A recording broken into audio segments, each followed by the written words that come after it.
हाय मेरे प्यारे दोस्तों, मैं राज अमरेश स्टेपिंग स्टोन चैनल पर आपका स्वागत करता हूं। हम लोग पार्टनरशिप पिछली क्लास में पढ़े थे। अब है पार्टनरशिप का एक ही वीडियो बनाया था मैंने। पार्टनरशिप का नेक्स्ट वीडियो होगा ये, जिसमें बहुत प्यारा सा प्रश्न है, बहुत झकास प्रश्न।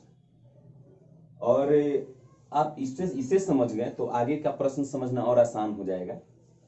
कर साझेदारी के व्यापार में ए ने 1/6 पूंजी 1/6 समय के लिए लगाई, बी ने 1/3 पूंजी 1/3 समय के लिए लगाई तथा सी ने शेष पूंजी पूरे समय के लिए लगाई। तो समय समाप्ति पर 1,38,000 के लाभ में से बी का भाग क्या होगा? यही प्रश्न है। बहुत प्यारा प्रश्न है और बहुत आसान भी है। ठीक है, देखिए ए है, बी है और सी है। तीन आदमी है।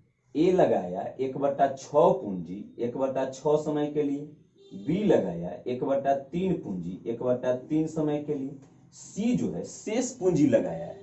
ठीक है, तो जब फ्रैक्शन में होता है तब कुल पूंजी तो एक माना जाता है ना। जब भी फ्रैक्शन में हो तो कुल पूंजी या कुछ भी फ्रैक्शन में हो तो कुल एक माना जाता है।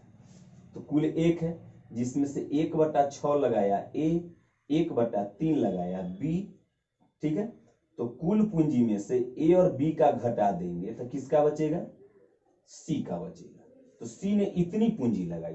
अब क्या कह रहा है कि सी ने शेष पूंजी, तो शेष पूंजी आ गया पूरे समय के लिए लगाई। तो पूरा समय कितना होगा?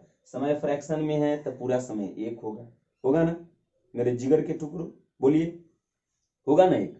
चलिए अब है ये आ जाएगा 1/36, ये आ जाएगा 1/9। अब ये कितना आ रहा है देखिए, तो लौसत तो 6 हो जाएगा। तो 6 कम 6 तो 6 माइनस 6 कम 6 तो यहाँ आ जाएगा 1 माइनस 3 दूना 6 तो 2, तो आ गया 6 में से 3 गया तो 3/6। 3 दूना 6 तो 1/2 आ गया। इस तरह से अगर हम ए बी सी का रेशियो निकालें, ठीक है, रेशियो क्या होता है? पूंजी गुने समय। लाभ का रेशियो क्या होता है? पूंजी गुने समय। ए की पूंजी गुने ए का समय, बी की पूंजी गुने बी का समय, सी की पूंजी और सी का समय। तो सी तो पूरे समय के लिए रहा था, इसीलिए एक लिखे हैं। अब ए है 1/36, बी है 1/9, सी है 1/2। लॉसा लेंगे 36 आ जाएगा। 36 आ जाएगा तो यहाँ पर एक, ये आ जाएगा 9 चौक 36, तो 4 आई 2 से 18 बार में तो 18। किसका हिस्सा पूछ रहा है?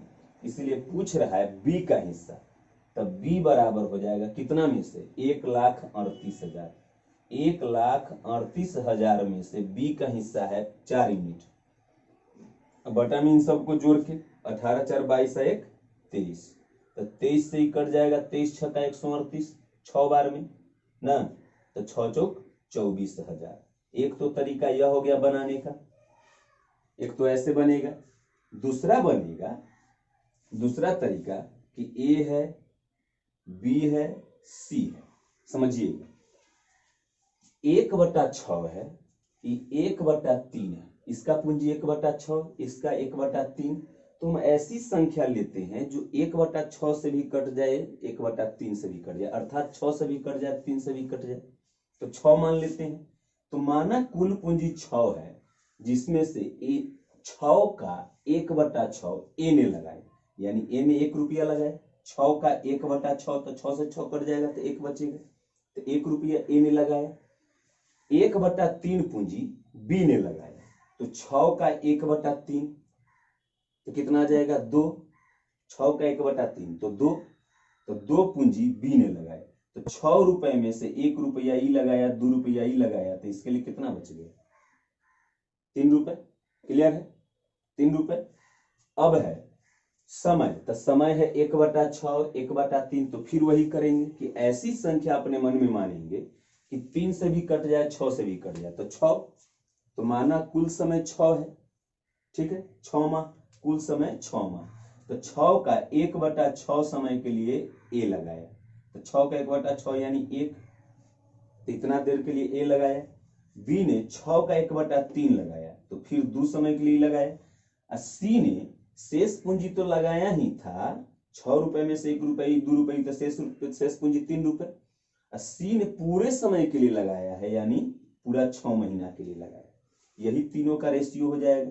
तो 1, 4, 18। अब कह रहा है बी का हिस्सा, तो 1,38,000 में से बी का हिस्सा 4 बटा में 18, 4 22 1 23, 23 छक्का 138, तो 6 चौक 24,000 आ गया किसका हिस्सा? बोलिए बी का हिस्सा। क्लियर है? कोई दिक्कत नहीं, मिटा दे, समझने में कोई प्रॉब्लम नहीं है। चलिए अब इसको मिटाते हैं। समझ में आ गई ना बात? कहीं पे कोई प्रॉब्लम हो कमेंट कीजिए। अब लाइट को थोड़ा सा ठीक किए हैं, बोर्ड को थोड़ा सा साफ किए हैं, और शायद अच्छी आए वीडियो।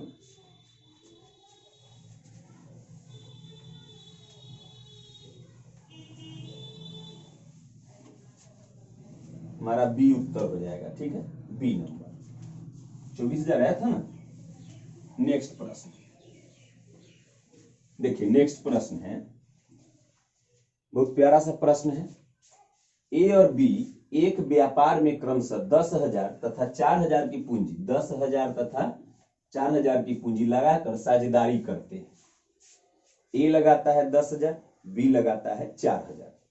साझेदारी के शर्त के अनुसार बी को प्रबंधक के रूप में 100 रुपए प्रति माह दिया जाता है। जैसे ए है और बी है, दोनों पूंजी लगाया, ए लगाया 10,000, बी लगाया 4,000। ठीक है, बी उसमें काम कर रहा है, देख रेख कर रहा है व्यापार का। तो देख रेख तो फ्री में नहीं करेगा, उसको कुछ वेतन चाहिए, तो उसका वेतन निर्धारित हुआ 100 रुपए प्रति माह। ठीक है, और ए केवल पूंजी लगाया है। ठीक, तो ए को तो वेतन नहीं मिलेगा, उसको तो पूंजी के अनुपात में, पूंजी गुने समय के अनुपात में उसको लाभ में से मिलेगा। तो शेष लाभ को पूंजी के अनुपात में बांटते हैं, कह रहा है ना, अभी अभी यही बात बोले हैं कि शेष लाभ को पूंजी के अनुपात में बांटता है। 3,300 रुपए के वार्षिक लाभ में से बी को कितना मिलेगा? आप समझिएगा बात को। 100 रुपए प्रति माह बी को देना है, तो ये तो अपना पूंजी में से नहीं दे देगा, नहीं ना देगा, उसको जो बेनिफिट हुआ है टोटल उसी में से मिलेगा। तो बी को मिल जाएगा 100 रुपए प्रति माह। तो वर्ष के अंत में, यानी 1 साल व्यापार चला, 1 साल व्यापार चला, जिसमें से 1200 बी को दे दिया जाएगा, तो शेष लाभ कितना बचेगा?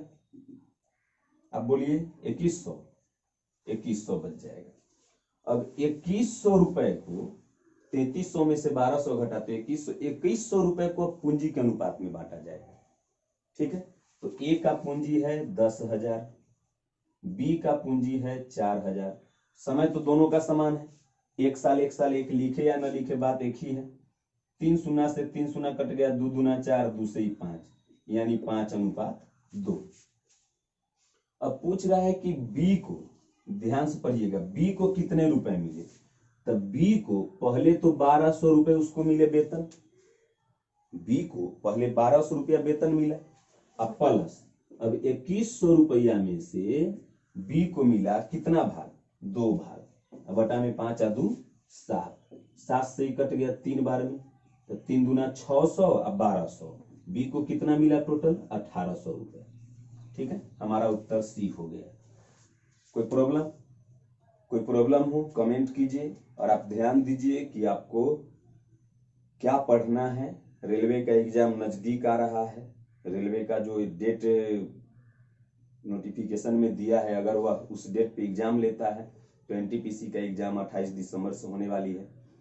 तो आप इसके लिए ज़्यादा से ज़्यादा सेट बनाइए, ज़्यादा से ज़्यादा प्रैक्टिस कीजिए, और कुछ चैप्टर है जिस पे आप ध्यान दीजिए, ज़्यादा टाइम दीजिए उस चैप्टर पे, जैसे एवरेज हो गया, परसेंटेज हो गया, प्रॉफिट एंड लॉस हो गया, मेंसुरेशन हो गया, और एडवांस का जो बेसिक है, बेसिक वही पढ़िए। ठीक है, और रीजनिंग के चैप्टर में स्टेटमेंट कंक्लूजन हो गया, उसके बाद सिटिंग अरेंजमेंट हो गया, कोडिंग डिकोडिंग है, सलोगिज्म है, ये सब ज़्यादा पूछने का चांसेज है। अभी देखें स्टेटमेंट कंक्लूजन पिछली एग्जाम में बहुत ज़्यादा पूछा है, तो आप उसको ज़्यादा से ज़्यादा प्रैक्टिस कीजिए। स्टेटमेंट कंक्लूजन का वीडियो भी डाल चुके हैं, आप देखिए। नेक्स्ट प्रश्न है, ए और बी क्रमशः 11,200 तथा 14,000 रुपए लगाकर एक व्यापार आरंभ करते हैं। वर्ष के अंत में कुल लाभ का 15% ए को प्रबंधक के रूप में दिया जाता है। शेष लाभ को साझेदारी के पूंजी के अनुपात में बांट दिया जाता है। यदि कुल वार्षिक लाभ 28,980 रुपए है तो बी को प्राप्त लाभ क्या है? तो प्रबंधक के रूप में किसको मिला? ए को मिला।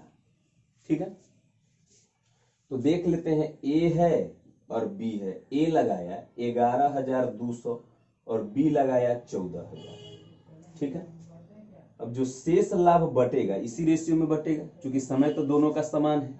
समय समान है अर्थात दोनों में एक एक लिखते तो बात तो एक ही था। आप ये सब वीडियो देखने से पहले आप क्या कीजिए कि पिछला जो फर्स्ट वीडियो पार्ट 1 डाले हैं पार्टनरशिप का, उसको जरूर देखिए, तब जाके ये सब समझ में आएगा। ठीक है, इस दोनों इसे ही कट गया, ये कटेगा 28 × 5 140, 28 × 112 तो 4:5 आ गया। ए और बी 28 से दोनों काट दिए, 28 × 112 ना, और ये 28 × 5 140, 28 से दोनों कट गया तो 4:5 आ गया। अब बी का हिस्सा पूछ रहा है, तो बी को क्या 28,980 रुपए में से मिलेगा? बोलिए, क्या बी को 28,980 रुपए में से मिलेगा? नहीं, 15% तो पहले ए को प्रबंधक के रूप में जो काम किया उसके लिए दे दिया जाएगा, है ना, कि उसको ऐसी फ्री में काम करा लीजिएगा, नहीं ना, प्रबंधक के रूप में उसको देना पड़ेगा। तो 15% उसको दे देंगे तो जो बच जाएगी राशि वो कितनी होगी? टोटल 100% होता है, तो जिसमें से 15% ए को दे दिए तो बच गया 85%। अब इसमें से बी को मिलेगा 5/5 × 9, यही ना आएगा। अब काट दीजिए, इस 0 से 0 कट गया, 9 से काट दीजिए इसको, 9 × 27, 3 बार में 1 9, 9 दूना 18, 1 8, 9 दूना 18। अभी 5 दूना 10 कटेगा और 2 से कट गया ये 1, 1 2 6 दूना 12, 1, 161 में 85 से गुना कर दीजिए ना, ये हो जाएगा 5 और 16 × 5 80, ये हो जाएगा 8 और 16 8 128, तो 5 8 8 16 के 86 ले 2 1 3 13 685 हमारा उत्तर हो गया सी। ठीक है, कोई दिक्कत नहीं ना। अब बढ़ते हैं नेक्स्ट प्रश्न की ओर। मुझे उम्मीद है कि आपको यह अच्छी तरह से समझ में आया होगा। 15% ए को देने के बाद जो बचेगा उसी में से बी को मिलेगा। अगर यहीं पे ए का पूछता तो पहले लिखते 28,980 का 15/100 प्लस 28,980 का 85/100 गुने ए का हिस्सा 4/4/9, तब ए का ओरिजिनल हिस्सा आता। ठीक है, बी का हिस्सा पूछा तो बी तो प्रबंधक के रूप में काम नहीं किया है, तो उसको जो शेष राशि बचेगा उसी में से ना बी को मिलेगा, है ना। अब है ए और बी ने मिलकर एक व्यापार आरंभ किया। ए ने 3600 रुपए 8 माह के लिए निवेश किया, तो ए जो है वह 3600 रुपया 8 माह के लिए निवेश किया है। अब बी जो है, बी ने कुछ पूंजी, तो बी का पूंजी पता नहीं है, तब माना बी 100 रुपया लगाया, कुछ पूंजी 6 माह के लिए निवेश किया, तो गुने लाभ का हिस्सा क्या होता है? पूंजी गुने समय। तो ए की पूंजी गुने ए का समय, ए का लाभ, बी की पूंजी गुने बी का समय, बी का लाभ। अब इस तरह से आगे कह रहा है, ये ए का लाभ है, ये पूरा किसका लाभ है? ए का, ये किसका लाभ है? बी का, है ना। तो कह रहा है कि बी को कुल लाभ का 15/31 मिला। 15/31 का मतलब है 31 में से 15 रुपया मिला बी को।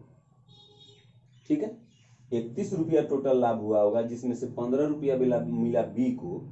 ये बी का ये नीचे वाला है ना, तो इस बी का हिस्सा नीचे रखेंगे, तो ए को कितना मिला? तो 16/31। कैसे? 31 रुपया में से 15 रुपया बी को दिए तो 31 रुपया, टोटल तो 31 रुपया, उसमें से ए का हिस्सा कितना बच गया? जो बच गया वो तब ए का है, तो 16 रुपया। 31 से 31 कट गया ना। अब काट दीजिए, ये कट जाएगा 6 से 6 बार में, 8 से 2 बार में, और 2 से 3 बार में, तो 300 आ गया। तो क्रॉस गुना करेंगे तो 1 बराबर 15, ये 15 बच गया ना, 15 या 4500 हो गया किसका हिस्सा? बी की पूंजी हो गई 1500 रुपये ना, सॉरी 15 या 45 ना, 15 तिया 4500 रुपए। तो बी की पूंजी हो गई 4500 रुपए। हमारा उत्तर डी हो गया। मुझे लगता है कि आप समझ गए होंगे अच्छी तरह से। फिर से समझा देते हैं। ए लगाया 3600 रुपए 8 माह के लिए। मैंने मान लिया कि बी 100 रुपया लगाया, वो 6 माह के लिए लगाया। तो ए की पूंजी गुने ए का समय था ए का लाभ, बी की पूंजी गुने बी का समय था बी का लाभ। तो ए का लाभ बटा बी का लाभ कर लिए। तो यहाँ पे भी ए का लाभ बटा बी का लाभ करेंगे। तो बी के बारे में कह रहा है कि 15/31 प्राप्त हुआ। तो टोटल जब फ्रैक्शन में होता है तो टोटल 1 माना जाता है। तो 1 में से 15/31 बी को मिला, तो ए को कितना मिला होगा? तो 31 का 31 में से 15 गया तो 16/31। वही ना लिखे यहाँ पे 16/31। जब फ्रैक्शन में होता है तो टोटल 1 माना जाता है, जिसमें से बी का है 15/31, तो ए का 16/31। 31 से 31 कट गया, ई कट गया 6 से 3600, 600 बार में। फिर 8 से 16 कट गया 2 बार में, 2 से 600 कट गया 3 बार में, 300 बार में। तो क्रॉस गुना किए तो x गुने 1 बराबर 300 गुने 15, तो 15 तिया 4500 बी लगाया। ठीक है, अब इतना ही रहने देते हैं आज के लिए। नमस्कार। भारत माता की जय। जय हिंद।